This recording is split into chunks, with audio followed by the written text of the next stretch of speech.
Hi, I'm Maria Hill, and welcome to the Magic of Joy channel. So today's topic is life begins when the war is over. And I'm talking about this because loss is one of those things that obviously war creates a lot of it.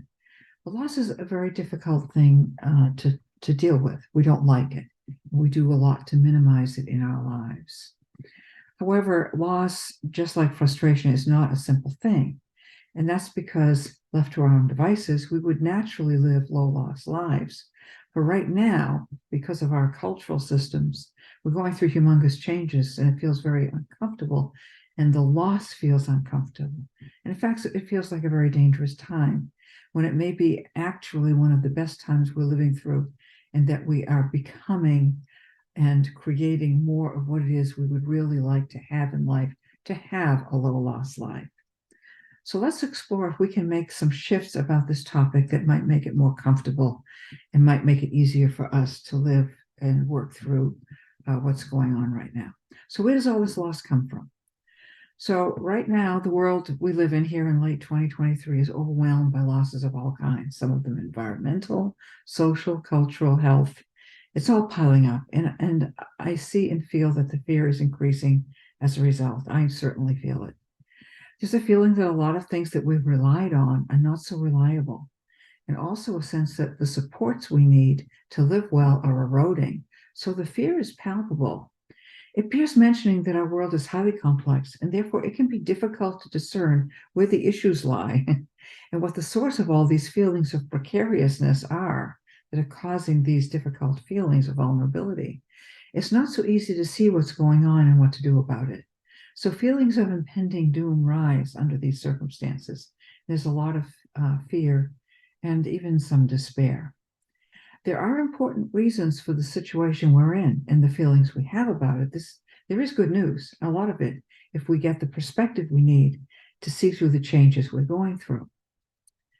I call these times the big shift because we are living through the biggest change in human life. For thousands of years, humans have been struggling to survive. More importantly, we started out on this journey not knowing how to do that. And so there's been a lot of learning going on just to get this far. How do we create community? Tribes are masters of that. They also learned a lot about the use of plants to help us be healthy, which has brought us Ayurveda. How do we organize ourselves? Well, there have been lots of different cultural systems created to do that. Empire systems, feudal systems, all sorts of different kinds of authoritarian systems. How can we take adequate care of ourselves? Capitalism has been instrumental in providing basic necessities like indoor plumbing and eradicating many deadly diseases through better housing and other facilities and even scientific advances. So we have this long history of working to create a world where we can survive. The skills to survive have been developed. We've created what is needed.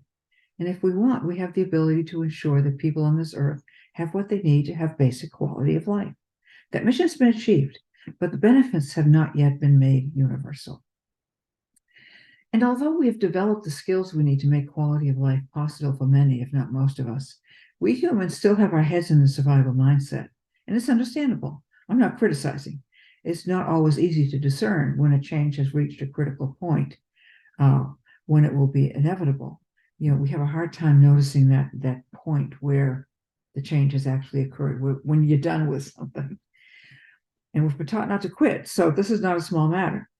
If we have achieved the skills we need to make life much more comfortable for most people, it means that poverty, disease, war, and all of the difficult experiences of the journey to survival through thousands of years are not cemented in stone, and they're no longer inevitable, even may not be necessary any longer. The survival journey has been achieved, so we don't have to be doing the things that we had to do in order to survive when that job is done. I recognize that the social side of human life carries with it a lot of unhappy baggage, so I'm not minimizing it, but I am saying that whatever scarcity motivated hierarchy, so that so many people were left out or forced into slavery, that situation is not the reality any longer, unless we make it that way. Abundance isn't just about money. You can have a lot of abundance without a lot of money. How abundant would you be if you had your needs met, but also had most of your time to invest in whatever project would bring you joy, music, art, nature, etc.? How wonderful to have that opportunity. Frankly, that's not been available to most people on this earth. And that's one of the benefits of the time we're living in. We will be getting the opportunity to reduce consumption and regain our time to use in beautiful new ways. The good news is that a joy practice that is constructive, caring, and serves the common good makes this shift so much easier by making it easier to be friends with ourselves, others, our communities, nature, and our common good. And that's a big relief from our current high conflict and highly adversarial world. We all need more friendship and joy, and a joy practice helps you bring more friendship into your life. And frankly, it would be a relief, and we need to release ourselves from all of the stress. So thank you for watching this video. I hope you have enjoyed learning more about how joy can transform your life. And if you found the video helpful, please give it a thumbs up and share it with your friends and loved ones. And don't forget to subscribe to our channel for more videos on the transformative power of joy. I'll be back soon to give you more information about how joy as a practice and compass can transform your life.